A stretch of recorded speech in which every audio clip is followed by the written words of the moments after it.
Meeting of the Planning and Zoning Commission be called to order. The Planning and Zoning Commission is an independent advisory body of the City of Ames City Council. The Planning and Zoning Commission members are volunteers of the community and not part of the city administration. The Planning and Zoning Commission is supported by staff from the city's planning division. The commission is responsible for recommendations on matters involving subdivisions, annexations, master plans, and major site development plans, amendments to the zoning ordinance, and comprehensive plan amendments. We make our recommendations based on city codes, the facts presented, and input from the public. As an advisory commission, we welcome all comments, regardless of regarding the proposed item. Please direct your input to the commission. If the proceedings become lengthy, we may ask that comments be focused on new information not previously presented. You may speak only once on an agenda item. If you wish to speak, please fill out a speaker information card and present it to the recording secretary. We ask that you come to the microphone to speak so that all comments may be recorded. The order of the proceeding for each item on the agenda will be as follows. City staff will present the staff report regarding the agenda item. Commission members will have an opportunity to ask questions of city staff. The applicant will be invited to make a statement regarding the request. Commission members will have an opportunity to ask questions of the applicant. Members of the audience will be invited to come forward to offer comments and questions. Once public comment is closed, city staff and the applicant will have an opportunity for concluding remarks. The commission will discuss the application based on all presentations and any comments given and come to a recommendation for city council. The discussion may include further questions of city staff and the applicant for clarification. And with that, we'll move to the first item on the agenda, which is introduction of the commission members. Julie Winter. Cheryl Moss.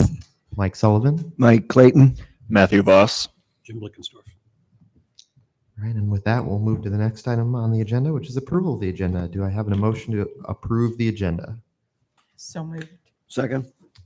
All in favor of approval of the agenda, say aye. Aye. All opposed? Motion passes. Now we've got approval of the minutes of November 5th, 2025. Do we have a motion to approve the minutes? Second. All in favor of approving the minutes of November 5th, 2025, say aye. Aye. All opposed? Motion passes. Now we'll open it for public forum. So if there's anyone from the audience that wishes to speak about an item that's not on the agenda, feel free to step forward to the microphone and you can speak at this time.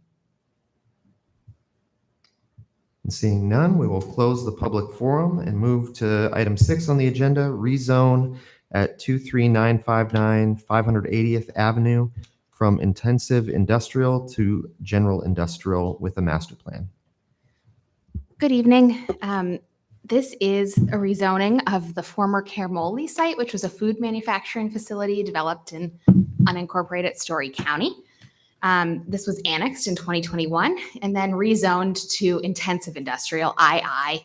The map on your screen is a location map and a zoning map. So you can see this parcel outlined in blue and shaded gray has II zoning. Adjacent parcels are zoned agricultural, but this is part of the broader East Industrial area, which is of course east of 35 and meant for larger industrial users. This II zoning district was developed for this area. And so when this was annexed and rezoned, II was the choice at that time. The city supported rezoning and it was sought to allow re-tenanting of the space. City zoning allowed, a greater number of uses than the previous county zoning, but it also allowed the city to control uses and improvements at this gateway entrance to both the community and the Prairie View Industrial Center. The re-tenanting has not been as successful as the property owner would like. And so they're requesting to rezone now to GI, general industrial, which has a broader range of uses than intensive industrial. I think the GI is traditionally used for existing industrial sites. In addition to intensive industrial, we have a planned industrial designation, and those designations are really used for our new industrial areas. However, city staff, recognizing that this is an important gateway to the city, has requested a master plan which will control uses allowed in GI to be more compatible with the surrounding II area and and the site improvements to the site. So again, that's through a master plan, which is attached to this rezoning. And again, it restricts uses and designates what site improvements to occur. So I have a snip from the master plan up on your screen. I'll talk about uses first before we go into the site improvements. So one thing that the master plan does is going to restrict a lot of the miscellaneous uses allowed in general industrial that we might not see as compatible with intensive industrial, such as schools or daycares or major event entertainment, salvage and towing uses. But we are still allowing some vehicle-related and industrial service type uses, such as automotive and marine craft trade. And with those uses, if we're having them established outside of buildings, we have guidelines on the master plan that requires those areas to be in compliance with city landscaping, paving, and other site improvement requirements. We are also allowing manufacturing and wholesale trade and warehousing and offices, which is the mix you see designated with these different colors on the building. It's an illustrative mix of who potential users are. They are also requesting to allow, as is allowed in GI, retail service, trade, and sports practice facilities. And those, the sports practice facility use in particular requires a special use permit if it's over 3,000 square feet. So we do have a review built in to make sure it's compatible with the area. And then the master plan also puts a cap on retail sales and sports practice facility uses at 40% to make sure this is still mostly an industrial site. Again, the master plan also dictates site improvements. So one of the main things you see on this master plan is it took this mix of uses, manufacturing, warehousing, office, retail, determined, possible configuration, number of parking, and then delineated what parking was available on the site. We have both paved parking spaces shown as well as existing non-conforming gravel spaces that were gravel at the time of annexation. And so with the master plan, we're recognizing those as non-conforming and able to be used as the site's re-tenanted. Any new parking areas, the master plan says are required to meet full city standards, but these areas are permitted to be used as re-tenanting occurs until additional parking is needed. The master plan also discusses landscaping improvements. So as you can see along Highway 30 and that frontage road to the south, let me find my mouse here. Okay, there are some existing trees that are adjacent to this frontage road. We are asking that those are retained. However, as there's no new development occurring along the Highway 30 frontage, at this time, they're not required to do additional landscaping. The same is true of Turing, which is actually to the north. And so the master plan says that if, a new building, let's say, or subdivision were to occur in the future, we'd need to do front yard zoning at that point. But for now, the existing landscaping is to be retained, and we will review landscaping that can be added as practicable as, the accessible parking spaces are paved or other site improvements occur. And so staff has found that while the existing II zoning is consistent with the larger area, we haven't really seen substantial reuse of the site. And so the GI zoning with some of the restrictions on uses and site improvement guidance that the master plan provides will help ensure there's suitable uses and then site improvements occurring. And so this better meets the Plan 2040 expectations for our industrial areas that are to be quality industrial sites, and especially this one that serves as a gateway to the community. So we are recommending approval. I'm happy to take any questions. Any questions for city staff? The applicant is here as well, Yeah. if you have questions for them. Okay. Well, then at this time, we'd invite the applicant to come up and speak if they'd like to present on the agenda item.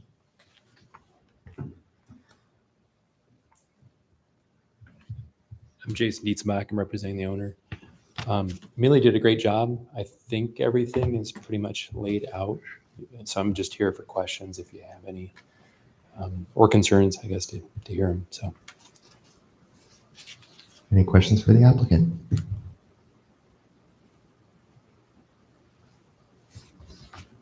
Okay, thank you. Thank you. All right, then at this time, we invite any members of the audience if they'd like to come up for public forum and speak or public comment on this agenda item. Is there anyone from the audience? Seeing none, we'll close the public comment and move on to discussion. Is there any discussion or well, I guess, are there any concluding remarks from the city? No. Okay. We'll open it up for discussion from the commission.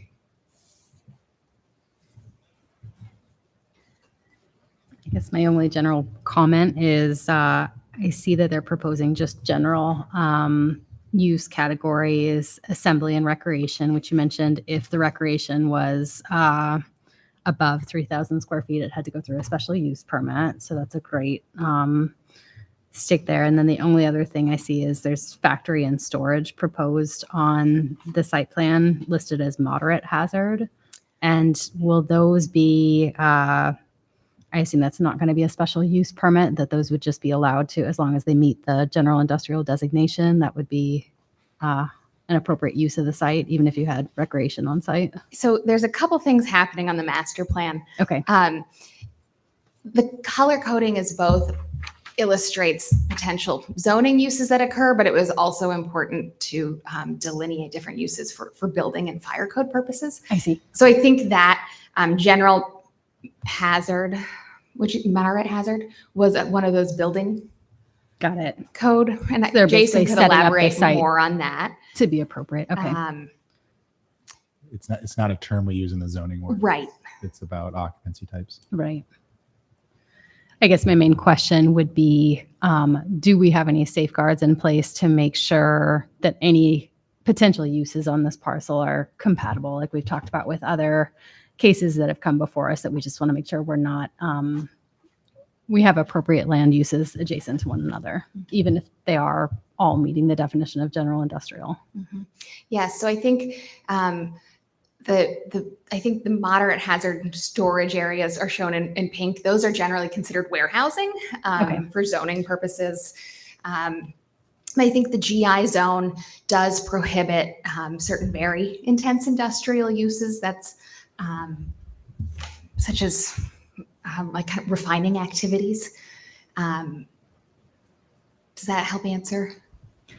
Kind of, yeah. I mean, I think the unique issue here is it's like general industrial zoning applies to thousands of acres of the city, right? But typically it's a single user on a property, and in any particular street block, you might have multiple users, but they're on their own property and separated. right. What I think you're seeing is a conglomeration of industrial and semi-industrial uses all now within the same site. So the building code is the fundamental instrument for ensuring safety.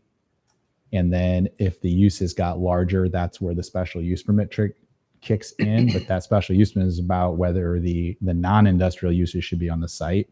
It's not about whether the industrial uses should be allowed. Correct. So the protection is really only once you get to the 3,000 square foot threshold. So any small non-industrial use would be able to go into the site. I think we believe that that's all right. I think it's when it's larger scale, we wanted to fall back to the basic special use permit threshold.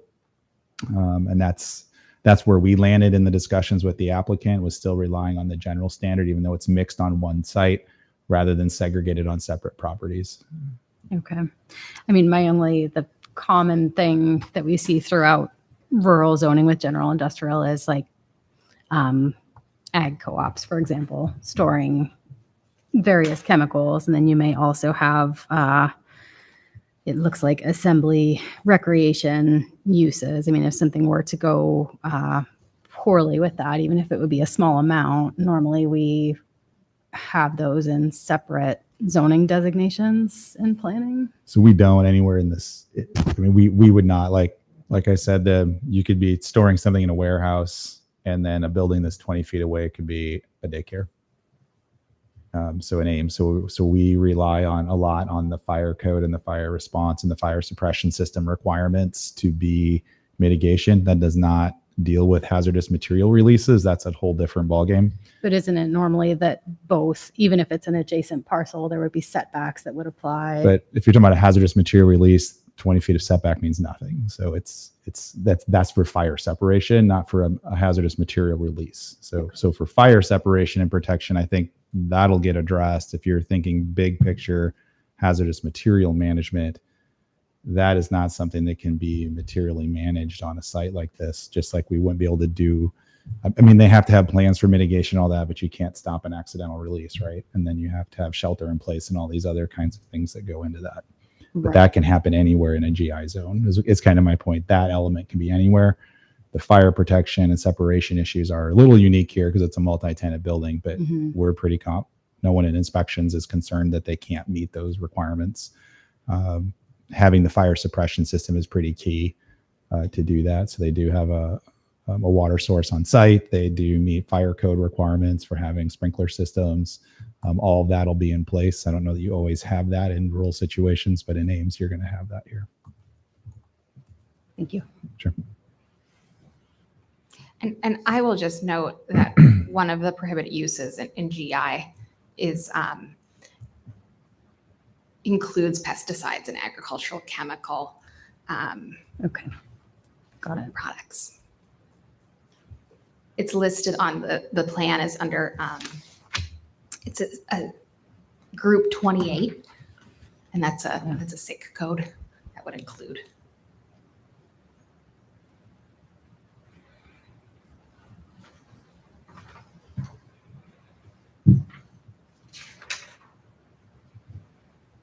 Can any of the cities proposed color coded, can they be subdivided at all? Or is the square footage here basically listed as how they intend to build it? And then they're building on spec to, They can. I believe they could further subdivide. I see. Do you mean demise the space or subdivide the property? Subdivide the space in here because Yeah, you said that's the right. conditional use permit would kick in if it's 3,000 or above. And as it's laid out here, it is 3,000 or above. But if they could subdivide further, then Yeah. okay. Mhm. So that color scheme is not locked in terms of square footages of uses. They are allowed to flex use of the building within the totals that are on the site plan. Got it. Okay. Thank you. So I think ultimately where we were at as staff, we recommended II a long time ago. We wanted to be very conservative and consistent with East Industrial. I think the property owner has looked at trying to do that. Reuse of an older building is tricky. It's been very tricky on trying to get a manufacturing or a common industrial use there.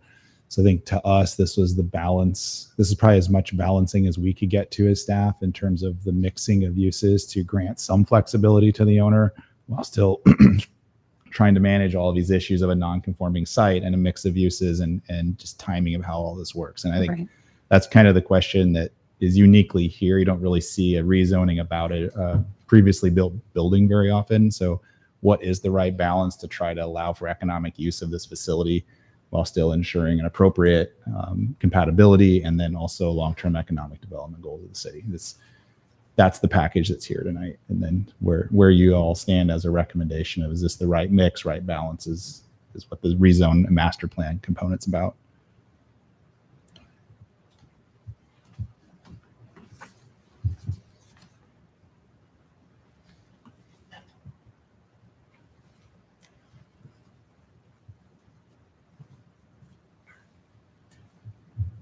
Any further discussion or question? Do we have a motion? I'd move to recommend alternative 1. The Planning and Zoning Commission can recommend that the City Council approve the request to rezone the property located at 23959 580th Avenue from II Intensive Industrial to GI General Industrial with Master Plan. Second. All in favor of alternative 1, say aye. Aye. All opposed? Motion passes. Moving on to item 7 on the agenda, adaptive reuse plan amendment with a major site development plan for a drive-through restaurant at 2615 Grand Avenue. So this one, as you said, is an amendment and a major site development plan for a KFC. This is on your screen outlined in red, the area that we have an adaptive reuse plan for that includes the mall property and areas south of the mall, so Kohl's, Harbor Freight, those areas, as well as some of the buildings located in the parking lot. So for instance, the strip mall that includes Starbucks, as well as the commercial building at the very far south end near 24th Street. So this previous adaptive reuse plan, what it did was determined that the mall is an economically significant part of our community, and as such, is worthy of certain development flexibility and waivers in order to be redeveloped and reused. And so when we have changes within this adaptive reuse plan area that alter plan requirements, we need to bring you amendments, and we also have to bring you waivers. And so with this project, while we are reusing the existing building, one of the primary focuses of this amendment to the adaptive reuse plan is the parking, which is site-wide. We do a parking demand site-wide. It's all shared parking and access. There's easements that secure that, as well as circulation on this site, but how it impacts, the broader property. So first, I just wanted to show you, this is a reuse. So we are using the existing building. This is the view from Grand.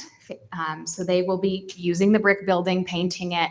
The entrance off of Grand will become windows into the dining room. And then the primary entrance will actually be on the south side of the building where there's existing parking. So again, painting the brick, keeping the transom windows, doing a new parapet, and some new signage. So with the adaptive reuse plan, again, the two main issues we focused on were circulation and parking. So on the circulation topic, this is a drive-through. The bank was also a drive-through, but it's configured very differently. With a fast food restaurant, you have to have a certain number of cars both behind the pickup window and behind the menu board, so things flow correctly. And so fitting that on the site was difficult because we do have just to the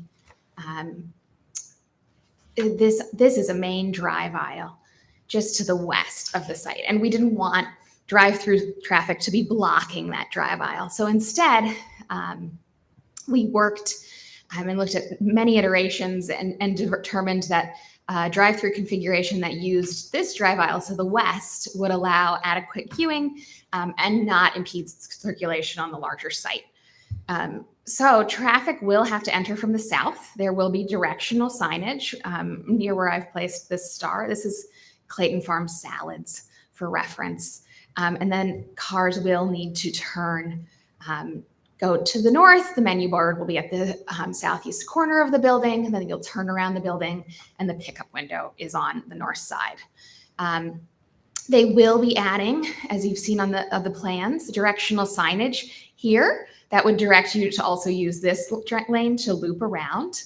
And one thing I wanted to point out on this plan, and then I'll have a zoomed in version on the next slide, is it is a very difficult turn to enter the drive-through if you do not loop around. You cannot make a left turn where I've placed this X and make it to the menu board here. The turning radius does not support that on the site.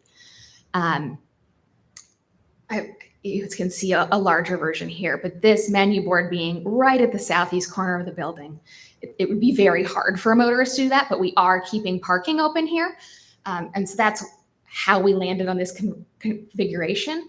The site plan does show a painted area that would help guide folks to make a right turn instead of left turn.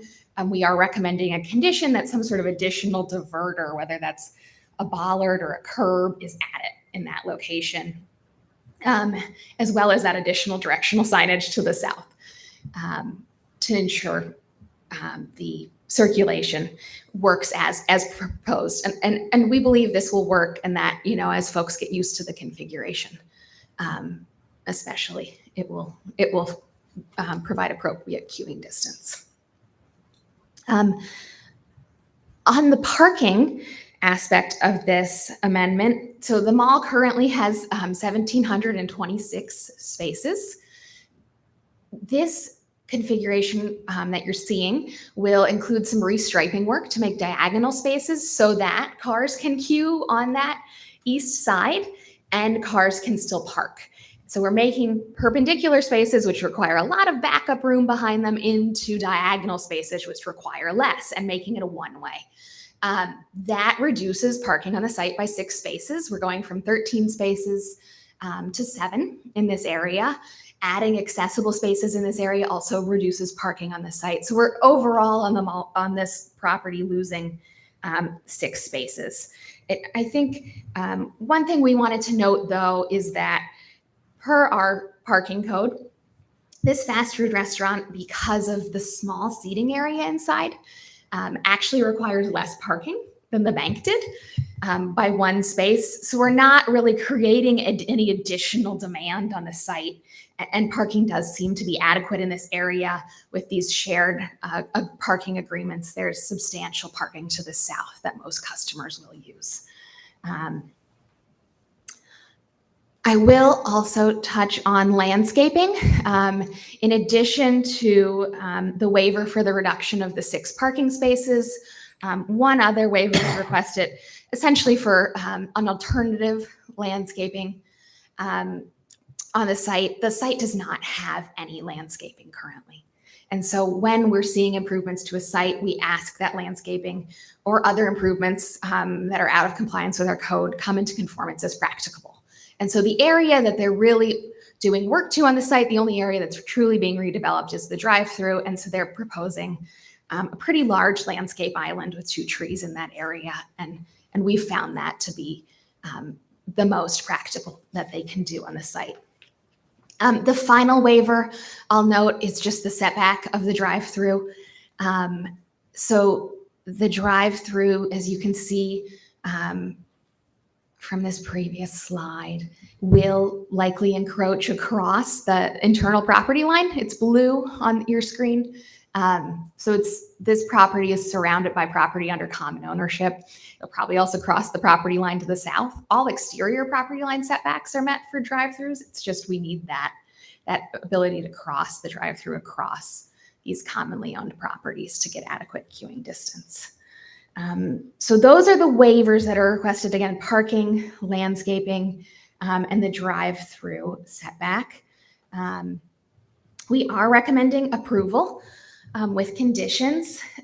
One would be about the additional directional signage to the south and the additional, improvements to the diverter to discourage right turns or discourage left turns into the drive-through. We are also asking for 8 shrubs to be planted along the right-of-way with Grand, which were part of the original approval. And are on the common owned property to the east. And then we just need the lighting plans to be submitted for review prior to occupancy. So with that, I'm happy to take any questions. We're recommending alternative 1. Any questions for city staff? I have one question. Could you go, actually, that's the perfect slide. So on the southeast side of the building, let's say, directly across from the red X to the east, those 3 parking spots that are still pull straight in rather than angle parking, those seem like they're going to be very hard parking spots to get in and out of if there's a queue for chicken. Is there any consideration to extending the angled parking further to the south, or asking the developer to add additional landscaping or something to facilitate traffic flow there? Typically with drive-throughs, and you'll see, maybe have experienced this with other drive-throughs on the site or around the community, we don't include If there was, let's say, some sort of curb or other physical obstruction that did not move, like a curb on the outside of the drive-through that prohibited backup from a parking space, we would have an issue with that. But we typically don't take away drive space from a car that might be queued in the drive-through from space that cars would need So for so backing maybe up. if you go to the previous slide, that shows the angled parking, I'm not sure. Maybe it's the next one. So just below the last triangle under the menu board, do you think there's enough space there for the car to back out if cars are queuing in front of the menu board? They'll probably have to wait for the cars in line to, Yeah, and then they'd have adequate drive aisle or to the east to get around the drive-through line though, behind those other spaces. Amelia, do you have the actual site plan? Yeah. So Oops. even with, so correct me if I'm wrong, the angled parking, the required backup already overlaps with the drive-through aisle. Is that true? Yes. So I think what we're saying is in all configurations, it overlaps with the drive-through doesn't aisle. matter. It's an inconvenience, no doubt, but the way this site plan is set up, there's no perfect clear backup space at all times for that front row of parking for that 5-ish car area of queuing for the drive-through. I guess my question is, I wonder if extending angled parking all the way through the line where cars are expected to queue might be a safer way to facilitate Well, I what's think, already a complicated arrangement. oh, it disappeared. I think just looking at that diagram, I think that they're pretty decent rationale that maybe one more angled space would make a lot of sense because it would take you right past that drive aisle at least.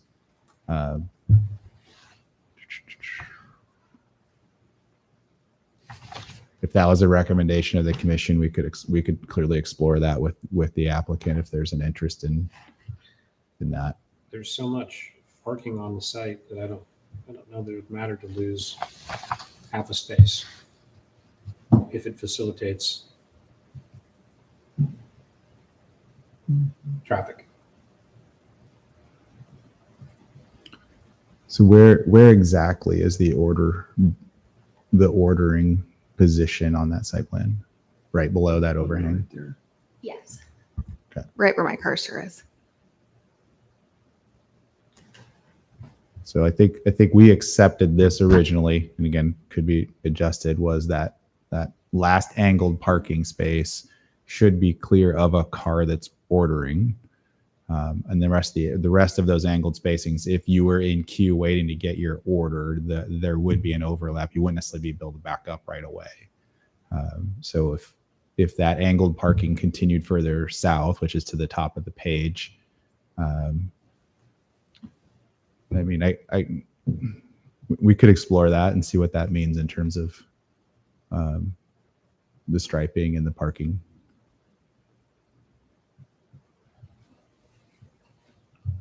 Are those parking spaces to the south or up on this above the angled parking? Are those related? Are those counted in the parking for the KFC, or are those just for the mall parking? I guess They're shared. they're sure, but it's not. They're not necessary for compliance for KFC. It's just considered the site in total for all uses. No one is allocated their own parking. Yeah. Because literally there's 3 spaces on the Kentucky Fried Chicken site. Right. So yeah. Sort of on their site. Right. Don't ask how this lot got created. We can't explain it.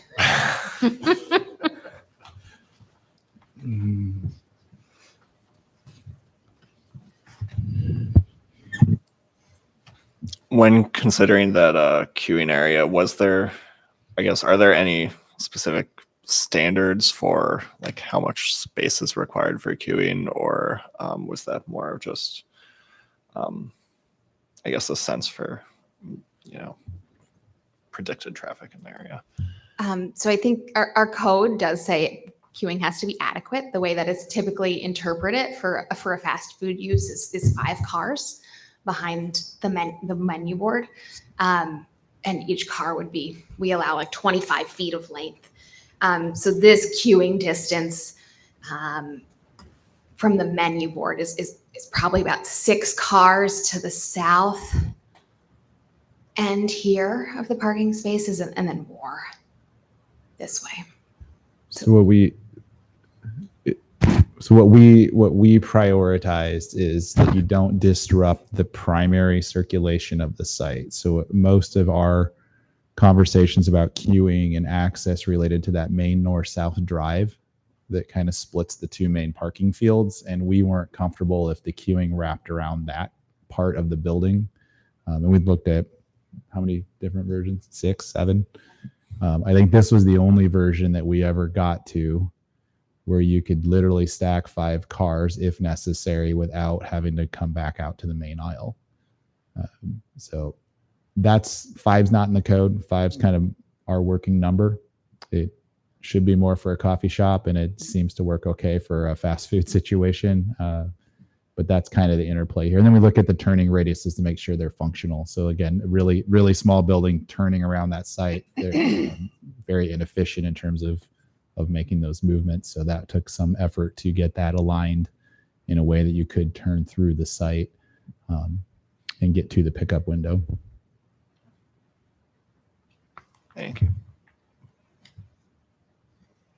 So I'm just thinking of my family loves Chick-fil-A and we go there all the time. And I'm just thinking, I'm not sure if this will generate that, probably not that amount of traffic, but if you do have a line, the queue line going all the way, looping all the way around back to the north there, does that, is there enough clearance for all of those spaces south of the KFC there for people to pull in and out if there's a constant stream of traffic in that queuing line? There will never be a clear 24 feet, which is what our backup distance requirement is behind a parking space when it overlaps with the queuing line. You would need to have 36 feet of clear space to have a separate 12-foot lane plus 24 feet of backup. There's only 24 feet here. Okay.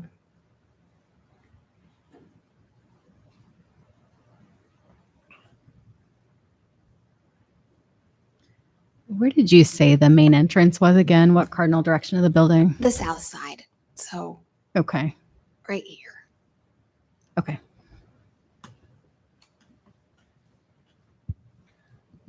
Just another question. I'm curious, why were the ADA spaces placed on the east side so that people have to cross traffic and not on the site near the main entrance? Was there just not enough space to place one there? That would, I don't know if I can answer that design choice of the why, but we did consult with our inspections division, and it is ADA compliant. They considered it a compliant configuration. There will be, and it's not shown on this, it's shown on the site plan, a sidewalk here in front of these spaces, and there is an existing sidewalk. So creating a ramp may have had something to do with it, with those spaces, but I can't answer the specifics as why, but I can tell you we reviewed it with inspections and they were okay with that configuration. So for people parking on the east side, then in those diagonals, if they were going into the dining room, which I understand this will primarily be a drive-through, how would we anticipate pedestrian flow? Yes, so there will be a striped. Okay, that was. And there is a sidewalk proposed from Grand that will also lead into this access aisle. And then there will be a compliant slope ramp up onto the sidewalk at this end.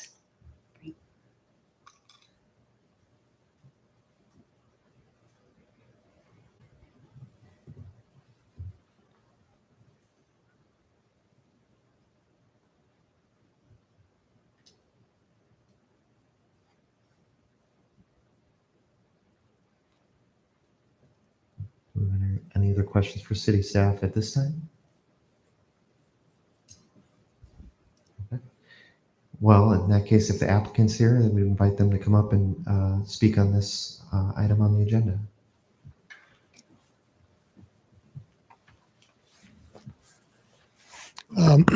My name is Ed Kaiser. I'm property manager and owner representative. And again, I thought Amelia and Kelly and team did a great job trying to figure out the best solution for a challenging existing layout. The interior of the restaurant, I think, accommodates 28 people. And so I feel those diagonal parking spaces that we were talking about along the east side of Grand might not even get used because there's ample parking to the directly south of the building. Employees will park in that area that is to the north of the building, so it's completely out of the way. And the queuing solution that the team here has come up with eliminates any backup into the main drive, north-south drive aisles. Yeah, any questions you have for me? I think,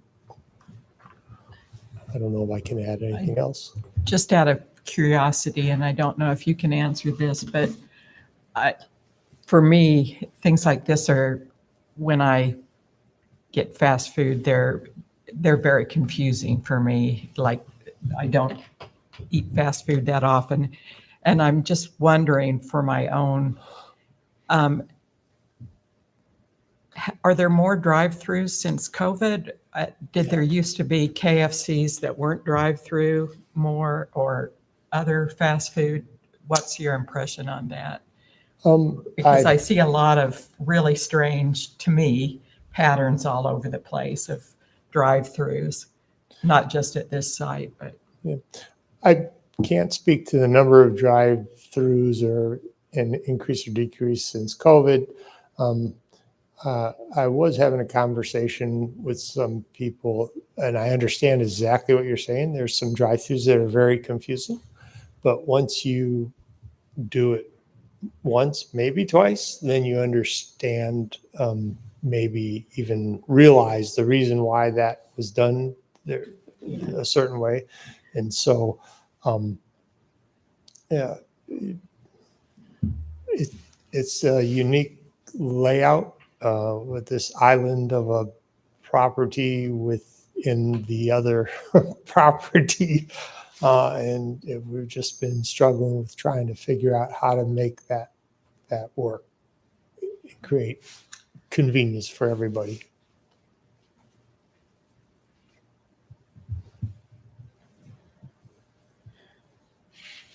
This question maybe for both staff and the applicant. In alternative one, there are 3 conditions. Were there any other conditions discussed that are not being presented as part of option 1 tonight? And if so, why not? Why maybe were other conditions, if they were discussed, rejected? I don't believe we discussed other conditions. The 3 conditions are mainly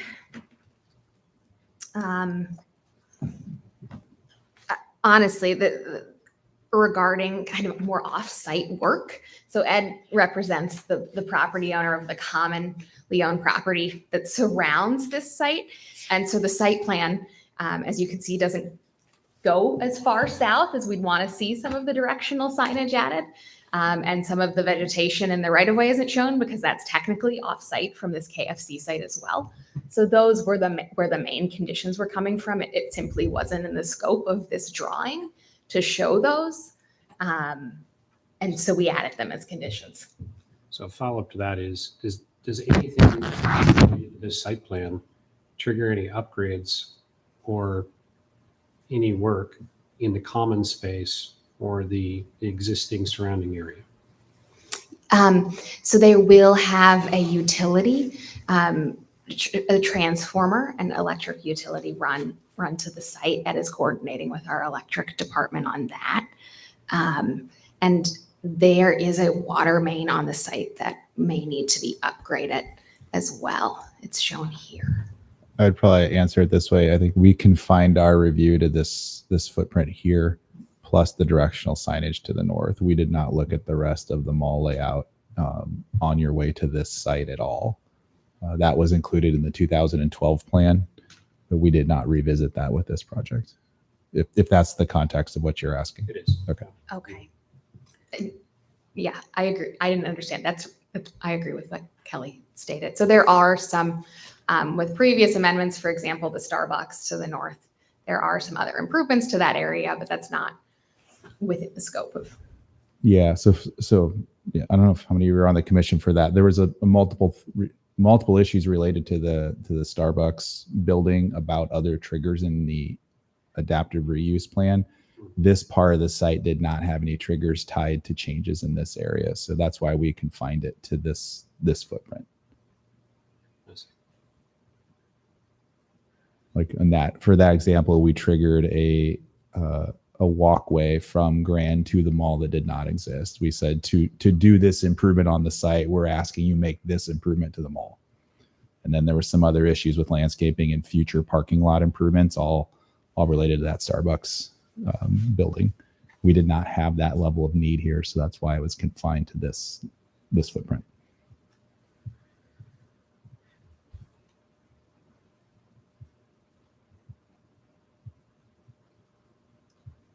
Any other questions for the applicant?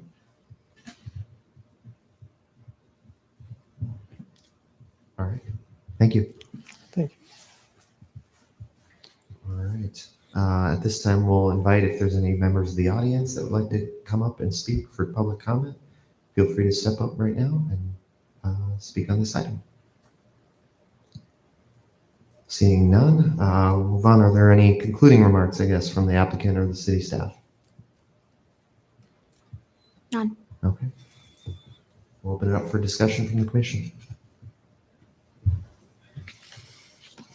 I just want to commend city staff too. I know that this project was much talked about, and I think it's cool that you guys got it to work. So We appreciate the applicants working with us and investment in the community.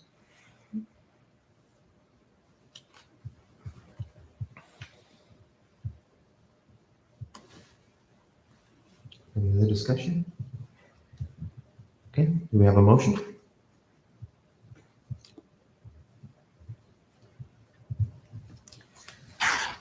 I move alternative 1. The Planning and Zoning Commission can recommend that the City Council approve the amendment to the Adaptive Reuse Plan and Major Site Development Plan for 2615 Grand Avenue, subject to the following conditions. A directional pavement signage to be installed at the southern entrance to the drive-through to direct traffic prior to occupancy. Work to define the painted area and diverter options at the southeast corner of the building to deter vehicle entering the drive-through queuing area. B, the 8 shrubs along the site frontage with Grand are replanted prior to occupancy. C, a lighting plan compliant with city standards is submitted for review and approved prior to occupancy. Second. We have a motion and a second. All in favor of alternative 1, say aye. hi. Aye. All opposed? Motion passes. Thank you. Okay, and then we'll move on to item 8, commission comments. Does anyone have any comments at this time? Anything coming up next time? So December 3rd, I believe, is your next meeting. I would say probably. Yes, I do believe there will be some. Yes, I do believe there will be at least one rezoning there.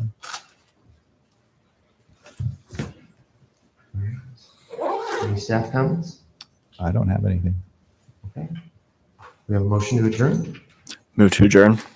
All in favor of adjourning, say aye. Aye. Aye.